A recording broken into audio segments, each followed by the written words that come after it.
Hey guys, in this video I will be discussing the common consensus that Whitebeard was the weakest emperor at the time of Marineford.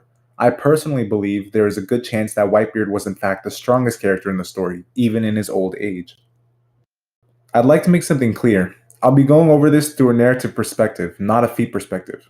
It doesn't seem fair to Whitebeard because he was introduced and died pre-timeskip, before the hockey system was 100% established. For instance, I truly don't think if he was introduced post-timeskip, his durability would be so low because he would be able to coat his body with armament hockey. That wasn't something they did with hockey pre-timeskip though. Armament hockey being used as an armor-like substance you could apply anywhere on your body was only really thought of and used as hockey post-timeskip. Alright, so first let's go over some rebuttals and get those out of the way. The first thing I hear commonly is that Marco says that Whitebeard's overall strength and health had deteriorated, and this is absolutely true. Whitebeard is not his prime self, but that doesn't prove Whitebeard isn't still the strongest, and it doesn't prove that he is the weakest either. It only proves he isn't at his prime state. We have to remember, prime Whitebeard was a step above the current emperors. He was equals with Goldie Roger, the Pirate King. Being sick and old brought him down to emperor level. I'll be going over my reasoning for saying that in a bit. Another thing people like pointing out is that Whitebeard said, "They call me a fiend and a monster, but I can't remain the strongest forever." And yeah, Whitebeard does say that, but the thing about this quote is that it actually implies that Whitebeard is still the strongest. You saying that you can't remain the strongest forever means you are still the strongest, but that could change one day. That's it. So if anything, it's evidence that he still was the strongest. Now let me go over some statements and portrayal that shows us two things. He definitely wasn't the weakest, and he is more than likely the strongest.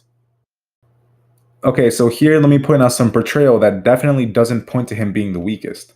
When Shanks confronts Whitebeard on a ship, they clash and the heavens literally split 50-50, portraying that these guys are basically on the same level.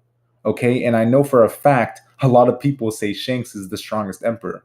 So this is a pretty huge portrayal feat that should tell all of those people that Whitebeard, at the very least, more than likely wasn't the weakest emperor. In Marineford, Sengoku literally tells everyone to prepare because the strongest man in the world is engaging in battle.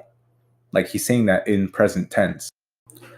In chapter 594, Sengoku states, "There are still a good many legendary pirates at large, including those that escaped from level 6 of Impel Down.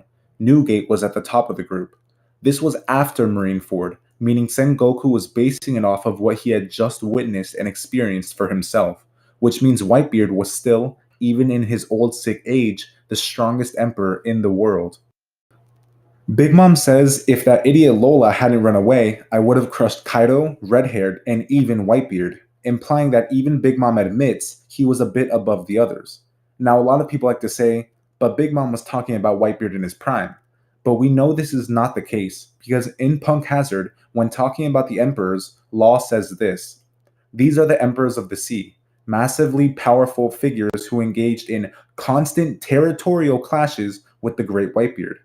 Okay, so we know that the emperors were constantly engaging in battle, which means that Big Mom knew Whitebeard's strength even in his old age. And again, we have confirmation from Big Mom, another top tier of the verse, telling us that Whitebeard was in fact above the others. I'm not saying it's by a lot, but it's emphasized through the story that he is the strongest. Garp says to Ace and Impel Down, "There's nothing we can do now. We've already angered the ruler of the sea." Again and again, it's implied Whitebeard is the strongest character in the verse, even in the New World, long after his death. So regardless of our unfair headcanon because Whitebeard wasn't in the storyline when hockey was already an established system, he is said to be the strongest character, as confirmed by specifically Sengoku and Big Mom. And there you guys have it. According to the story, Whitebeard was the strongest pirate even in his old age.